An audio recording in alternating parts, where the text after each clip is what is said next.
Bonsoir et bienvenue dans ce journal. Après Yaoundé, Cotonou, Emmanuel Macron dit au revoir au Cameroun pour passer la nuit ce soir au Bénin. Le président français est arrivé hier à Yaoundé, première étape d'un voyage de 4 jours en Afrique. Et pour nous parler de l'agenda de Macron au Bénin, nous recevons dans ce 20h le ministre béninois des Affaires étrangères, Aurélien Agbenonsi, est l'invité de ce journal.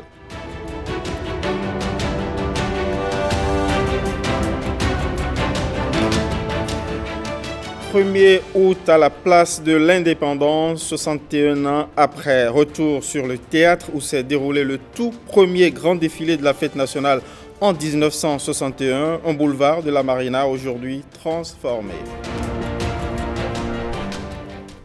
Bonsoir à tous et à nouveau bienvenue dans ce journal. Bonsoir, monsieur le ministre des Affaires étrangères. Bonsoir, monsieur Sonou.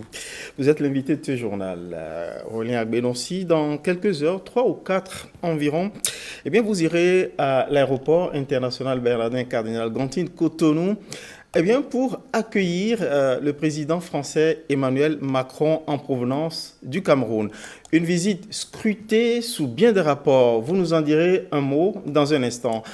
Et donc, le président français arrive du Cameroun, première étape d'un voyage de 4 jours en Afrique. On va en voir une séquence de son arrivée à Yaoundé avec Marcela Rossi.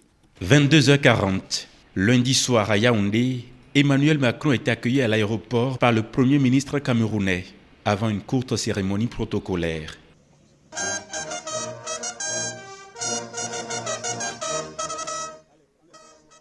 Ce déplacement qui le mènera aussi au Bénin et en Guinée-Bissau doit lui permettre de réaffirmer son engagement dans la démarche de renouvellement de la relation de la France avec le continent africain au début de son second quinquennat, a expliqué l'Élysée.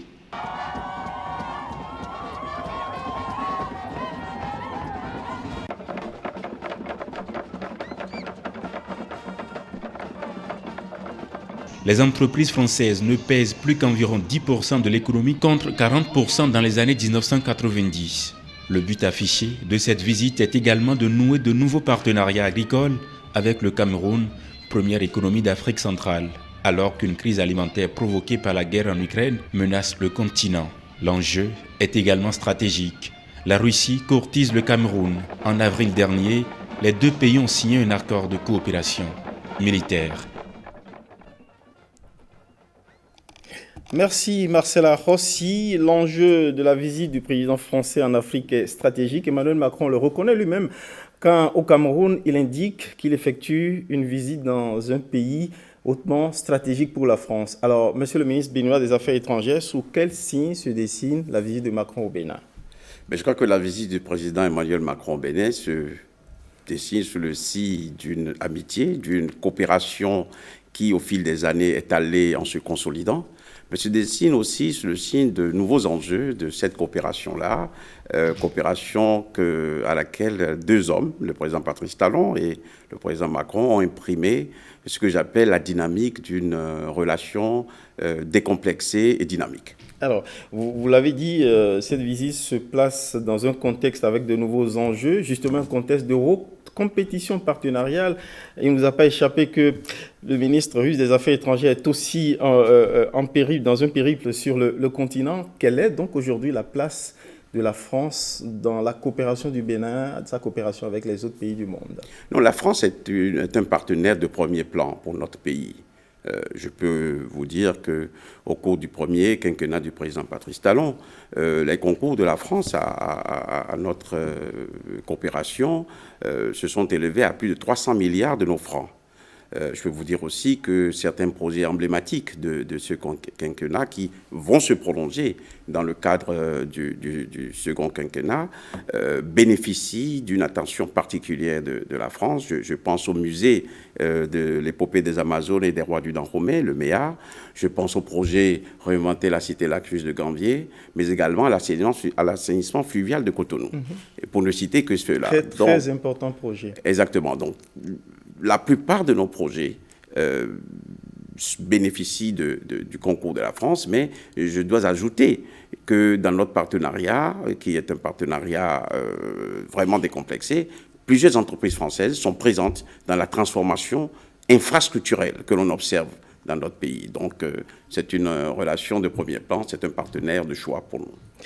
Emmanuel Macron disait il y a quelques heures au Cameroun, la France est concurrencée ces dernières décennies, c'est normal, dit-il, par d'autres. Il nous appartient donc d'être plus efficaces. Il y a quelques heures, justement, au Cameroun, opération de reconquête, donc a priori que cette visite de Macron en Afrique, quel en est l'agenda au Bénin? L'agenda du président Macron au Bénin est un agenda fort simple, mais basé sur des principes d'efficacité. Mais pour revenir à ce que vous disiez, la compétition a toujours fait partie du jeu des relations internationales. Et la conquête de nouveaux partenariats, la consolidation de ces relations avec des partenaires qui, à un certain moment, sont importants sur l'échiquier international, a toujours fait partie du jeu. C'est le cas aujourd'hui, et le président Macron le disait dans sa conférence de presse au Cameroun, que j'ai suivi partiellement, mais c'est le cas aussi avec nous. Alors, son agenda au Bénin se passe de la manière suivante, c'est qu'il arrivera dans quelques heures, il passera une nuit chez nous, au Bénin, et le matin, il y a 4 temps forts dans son agenda. Le premier temps fort, c'est que il sera accueilli au palais de la Marina par son homologue, le président Patrice Talon, avec lequel il aura un tête-à-tête intégral. Et lorsqu'il y aura un tête-à-tête, à la fin de ce tête-à-tête, les 2 chefs d'État rejoindront leur délégation pour ce qu'on appelle une rencontre élargie aux délégations, où nous évoquerons divers aspects de cette coopération-là. Et à l'issue de cet échange entre les 2 délégations, il est prévu la signature de conventions entre nos 2 pays, toujours au palais de la Marina. Lorsqu'on aura fini cette signature, les 2 présidents se dirigeront vers le point de presse qu'ils ont prévu d'animer ensemble, et ceci terminera leur programme de la matinée. Mais avant ce point de presse, ils visiteront bien sûr l'exposition qui a été rouverte.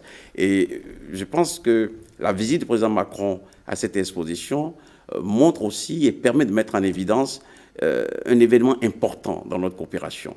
Voilà 2 hommes qui, de manière tout à fait responsable, sont entrés dans l'histoire parce que l'un a accepté la restitution des biens que l'autre a réclamés.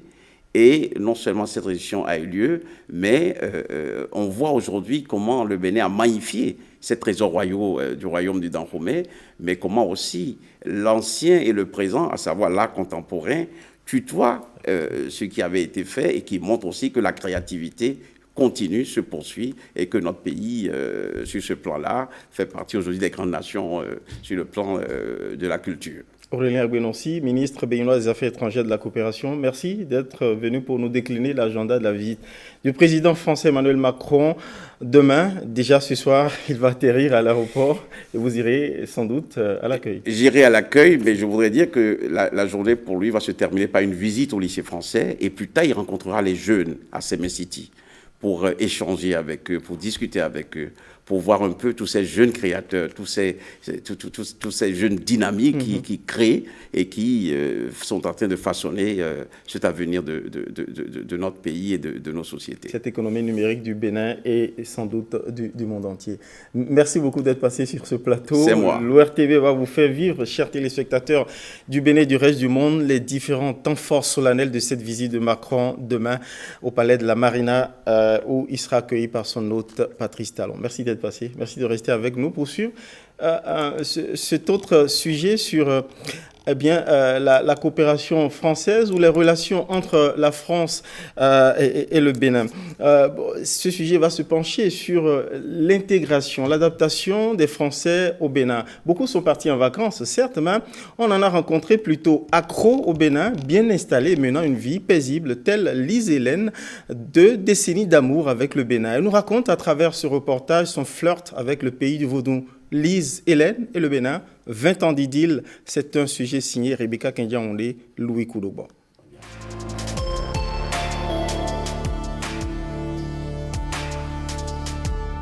La routine de Lise Hélène depuis une vingtaine d'années, prendre soin des Béninois. Ça va bien? Vous n'avez pas bien dormi? Non, on n'a pas bien dormi. Alors, venez avec moi. D'accord. Médecin généraliste, Lise est de nationalité française, devenue béninoise par alliance. En 2001, elle foule le sol béninois pour y vivre définitivement avec son époux et leur petite fille de 3 mois à l'époque, qui a bien grandi depuis. On a eu en tout 3 enfants. 2 des 3 enfants sont déjà repartis en France pour leurs études supérieures. Le 3e n'a que 13 ans, il est à l'école La Française. Mais les 3 enfants ont été avant à l'école béninoise, jusqu'à environ la 6e. Vivre au Bénin, un choix fait par le jeune couple à l'époque. Difficile de laisser tout derrière soi pour une autre destination. Difficile, mais pas impossible pour la jeune Française qui s'est laissée convaincre par bien de raisons. La seule chose dont j'étais sûre, c'est que j'avais un diplôme de médecin en poche, j'avais une enfant et j'avais un homme qui allait devenir mon mari. Mais c'est quand même un choc. Un choc que l'hospitalité béninoise va amoindrir. Une hospitalité couronnée par la sympathie de sa belle famille. Donc franchement, l'équilibre entre mes attentes personnelles vis-à-vis du père de mes enfants et mon métier faisait que, avec un petit peu d'état d'esprit ouvert et prêt au changement, on y arrive. Depuis 2001, Lise a été témoin de bien de changements au Bénin, de la succession des régimes politiques à la métamorphose de certaines grandes villes à l'image de Cotonou. La ville de Cotonou, ces dernières années, elle s'est assainie d'un point de vue propreté. Il y a des trottoirs, il y a des lumières. D'abord, ça contribue à la santé, ça c'est indéniable. Ensuite, c'est beaucoup mieux de travailler de vivre, pour ceux qui vivent à Cotonou, dans des espaces jolis. Et la ville s'est très clairement embellie. Et franchement, Internet au Bénin est très très bon par rapport à d'autres pays que j'ai pu comparer. À présent, on va vous suivre pour aller à la maison.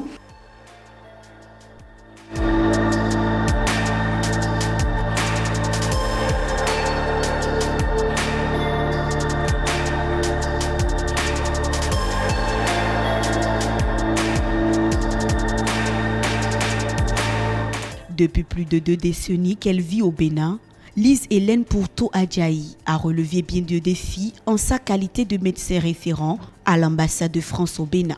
Seulement, son plus gros défi après toutes ces années au Bénin reste la maîtrise des langues locales.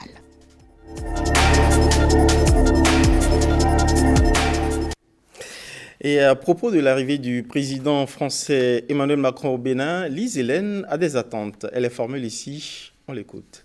Ma première attente, c'est qu'il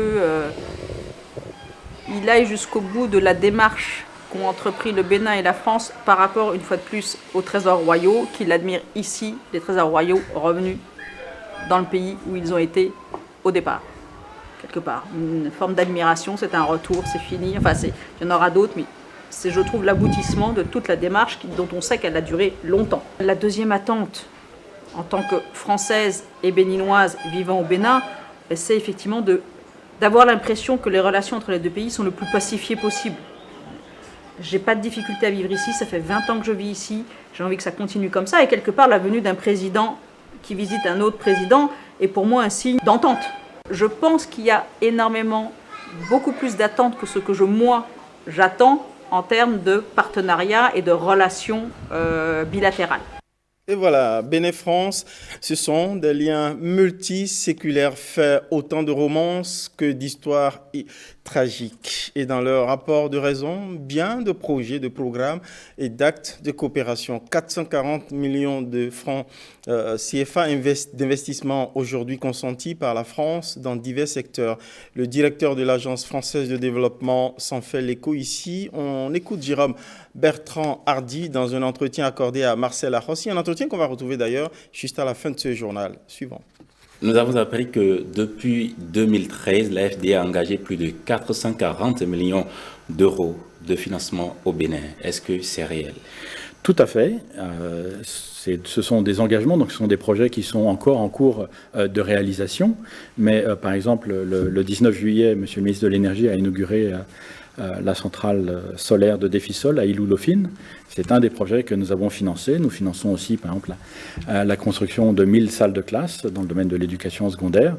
Donc, tout à fait. Et non seulement on a engagé cet argent, mais ça se traduit dès maintenant par des réalisations concrètes sur le terrain. Nous avons convenu avec le gouvernement béninois de concentrer les financements de l'AFD sur l'enseignement secondaire et la formation professionnelle. Donc c'est principalement avec le MES-TFP, le ministère des enseignements secondaires, de la formation technique et professionnelle, Oui.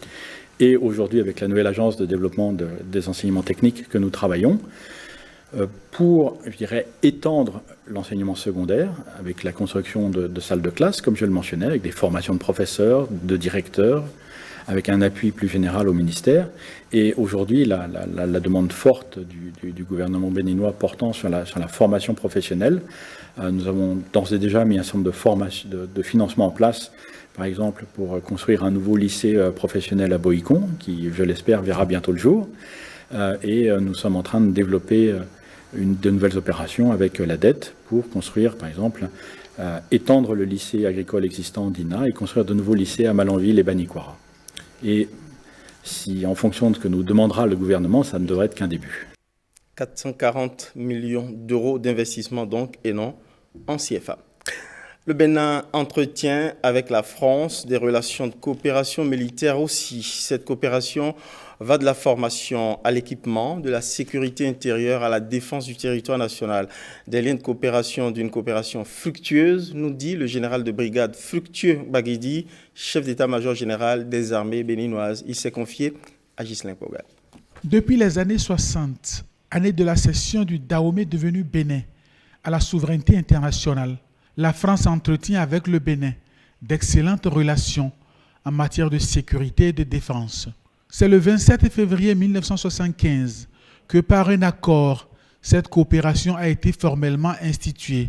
Mais nous sommes en 2022 et depuis, le cadre de la coopération a évolué, s'améliorant par rapport au contexte sécuritaire. En matière de sécurité intérieure, plusieurs programmes et projets sont mis en œuvre. Ils vont de la formation et du renforcement de capacités des unités spécialisées de la police à la création du Centre de documentation de la sécurité publique, en passant par le renforcement de la police technique et scientifique, le renforcement de l'Agence nationale de protection civile, jusqu'à l'appui en matériel et équipement. Dans le domaine du terrorisme, cette coopération s'évertue à améliorer la lutte contre le fléau, en renforçant les capacités d'anticipation et d'action, de réaction et d'intervention, et participant à la mise en place d'un centre de crise interministériel. En matière de défense, cette coopération va de la formation à l'équipement des forces. Aujourd'hui, ce sont les éléments de l'armée française basés au Sénégal qui sont les plus actifs dans la mise en œuvre de cette coopération. Le fleuron de ces relations, c'est une école nationale à vocation régionale qui nous permet d'intervenir dans le cadre de la dépollution et de la lutte contre les engins explosifs improvisés. Le CPADD, Centre de perfectionnement aux actions post-conflictuelles de déminage et de dépollution de Ouida. C'est une école unique en Afrique qui, dans le cadre du génie militaire, nous permet de faire face aux menaces que constituent aujourd'hui les engins explosifs improvisés, notamment les mines artisanales. Ce sont des relations au beau fixe, marquées par la solidarité. Il y a très peu de pays qui nous apportent de telles expertises, qui nous aident à ce point. Donc, je voudrais franchement et du fond de mon cœur saluer cette coopération en espérant que par rapport aux incertitudes qui pointent à nos frontières au nord, que la France puisse, dans cet élan de solidarité qui a toujours été le sien, participer avec nous à la lutte contre l'extrémisme violent. Le président de la République française au Bénin, comme pour un jardin, c'est du terreau à cette coopération. Et puis la coopération entre la France et le Bénin, elle est aussi scientifique. L'entité qui l'incarne bien, c'est l'IRD, l'Institut de recherche pour le développement. Dans le cadre de la visite du président français Emmanuel Macron au Bénin, nous orientons aussi nos projecteurs sur cet institut. C'est avec Jean-Claude James. Établissement public à caractère scientifique et technologique. Il voit le jour en 1943 sous le nom d'Office de la recherche scientifique et technique Outre-mer et sera placé sous la tutelle conjointe du ministère de l'Enseignement supérieur et du ministère de la Coopération. Mais cette appellation va connaître un premier changement peu de temps après. Dès lors, on désignera cet office sous le nom d'Institut français de recherche scientifique pour le développement en coopération. Des années plus tard, cette dénomination sera de nouveau modifiée et va donner le 5 novembre 1998 Institut de recherche pour le développement IRD. En France et hors de la France, l'IRD a une mission. Il s'agit entre autres de promouvoir et de réaliser tous les travaux de recherche scientifique et technologique susceptibles de contribuer au progrès économique, social et culturel des pays en développement. Assurer l'information scientifique et technique dans les divers lieux socio-professionnels concernés. Contribuer à l'application et à la valorisation sociale, économique et culturelle des résultats des recherches. Depuis 1962, les chercheurs de l'IRD poursuivent une collaboration avec le Bénin. Une représentation de l'IRD a été présente au Bénin de 1983 à 1991 avec 3 principales thématiques: hydrologie, santé et anthropologie. Après une courte période d'éclipse, la présence de l'IRD se renforce progressivement à partir de 1995 pour aboutir à la signature le 17 septembre 2003 d'un premier accord de siège avec le gouvernement de la République du Bénin. Au vu des résultats positifs des années de coopération, essor de la production scientifique, copublication de chercheurs IRD et béninois, création de masters en co-tutelle internationale, co-encadrement de thèses de doctorat, les 2 parties ont décidé de renouveler leur coopération par un accord de siège le 6 avril 2017 pour une durée de 5 ans. Outre le Bénin, le périmètre de compétence de la représentation de l'IRD couvre le Ghana, le Nigeria et le Togo. L'IRD, l'autre partenaire du Bénin pour la recherche de solutions durables. À présent, un petit zoom sur un acte RSE, responsabilité sociale d'entreprise, plutôt éco-citoyen, d'une grande entreprise française au Bénin. C'est à voir à travers la restauration d'un couvert végétal rare, œuvre de l'entreprise Sogia Satom. Après avoir impacté l'écosystème, construction de la route des pêches oblige, l'entreprise française décide de replanter des palétuviers sur 5 fois la surface dégradée. Une action de restauration qui coïncide avec la journée internationale de la conservation de l'écosystème de mangrove. Les images avec William Tchoki, Brice Chibozo. Un écosystème rare, spectaculaire et vulnérable. Un groupement de végétaux principalement ligneux. Ces mangroves ont aussi colonisé la lagune côtière de Djegbadji, d'Avlekete et d'Ogben. Une zone humide dont une partie se trouve dans l'emprise du projet Route des Pêches. Elle subit donc des dégradations. Ce qui détruit les mangroves, c'est l'urbanisation. L'urbanisation, c'est les maisons. Ce qui détruit aussi les mangroves, ici au Bénin, c'est la production du sel. C'est vrai, nous avons besoin du sel. L'entreprise Sogia Satom, en charge des travaux, reconnaît le mal. Elle décide de restaurer 5 fois la superficie dégradée. Et elle joint l'acte à la parole ce 26 juillet. Journée internationale pour la conservation de l'écosystème de mangrove. Lorsque nous avons signé ce marché, nous étions conscients des enjeux environnementaux d'un tel projet. Un projet entre mer et lagune qui traverse des milieux naturels terrestres et lagunaires et situé en site Ramsar, donc en zone humide. Nous avons adopté un tracé afin d'éviter au maximum les écosystèmes naturels. Nous avons su éviter les forêts sacrées et nous avons réduit de façon significative l'impact sur la superficie des mangroves. En charge des travaux de la construction de la route des pêches, deuxième phase, et de celle de l'esclave, aura à dégager environ 1 hectare de mangroves qu'elle s'est engagée à remplacer par la plantation de 5 hectares. Mise en terre des plants de palétuviers, 50 000 au total, Moment propice aussi pour vanter les mérites de ce prestigieux écosystème, véritable puits de carbone. Les mangroves, c'est un véritable écosystème que nous avons le devoir de protéger, de restaurer. Parce que la mangrove capte plus de gaz à effet de serre plus que les arbres.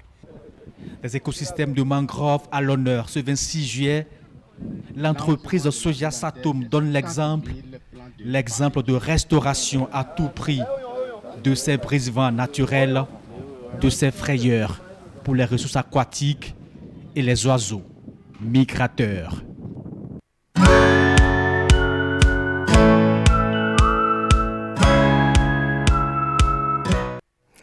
Après 2 éditions célébrées en mode confidentiel, Covid-19 oblige, la fête nationale retourne au Grand Air cette année. Théâtre de cette renaissance, le boulevard de la Marina transfiguré en plus grande envergure. Et ce choix n'est pas anodin car c'est en ce lieu même, sur la place de l'Indépendance, qu'a été célébré en 1961 le tout premier anniversaire de l'accession du Bénin à la souveraineté internationale. Mais peut-être que beaucoup ne le savent pas, l'existence de cette place jusqu'à maintenant. Tout de suite, boulevard de la Marina, place de l'Indépendance, un retour aux sources, sujet découverte offert par les bons soins de Nicanor Kovi et Odette Dossou.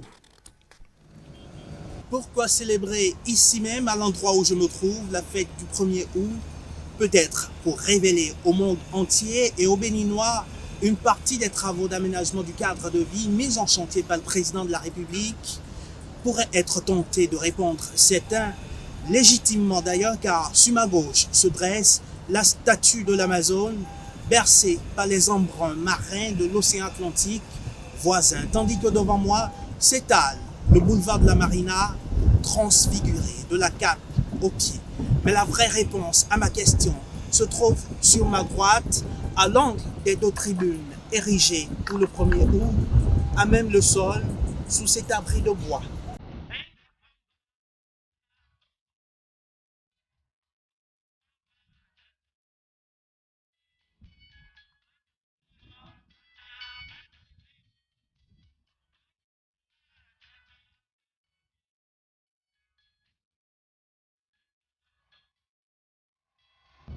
Ainsi que nous renseigne cette stèle commémorative, c'est ici même que le 1er août 1961, le président Hubert Maga a présidé les festivités du premier anniversaire de l'accession du Bénin à la souveraineté internationale, en prenant pour théâtre ce cadre chargé de symboles pour abriter les festivités du 1er août 2022. Patrice Talon renoue 6 décennies après Hubert Maga avec une tradition presque aussi vieille que la République du Bénin.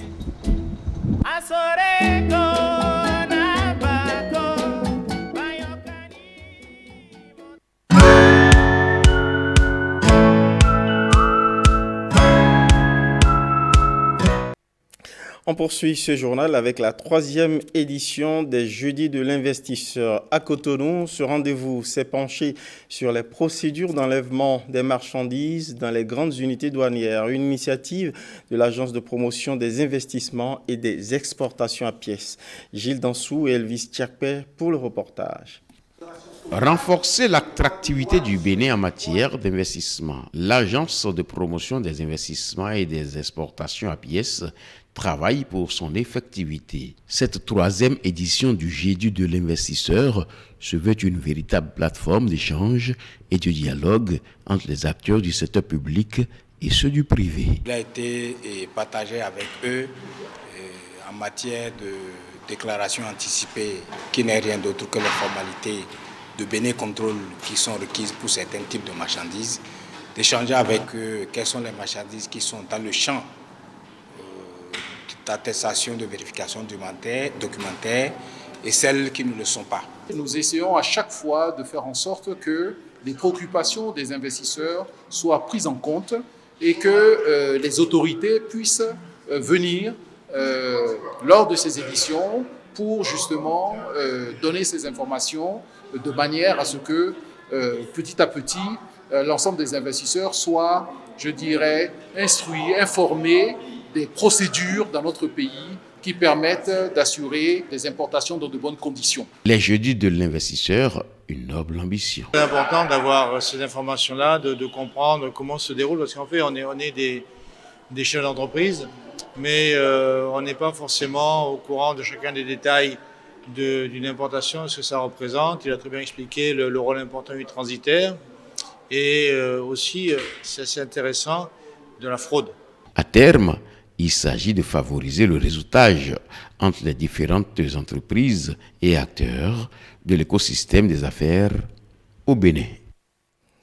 Fin de ce journal. Merci de prendre le rendez-vous du direct que vous offre l'ORTB, la télévision nationale, demain, pour vous faire vivre demain en matinée de bout en bout les grandes séquences de la visite du président français Emmanuel Macron à son hôte béninois Patrice Talon. D'ici là, prenez soin de vous. Merci pour votre fidélité. Merci à toutes les équipes qui ont contribué à la livraison de ce journal. Bonsoir chez vous.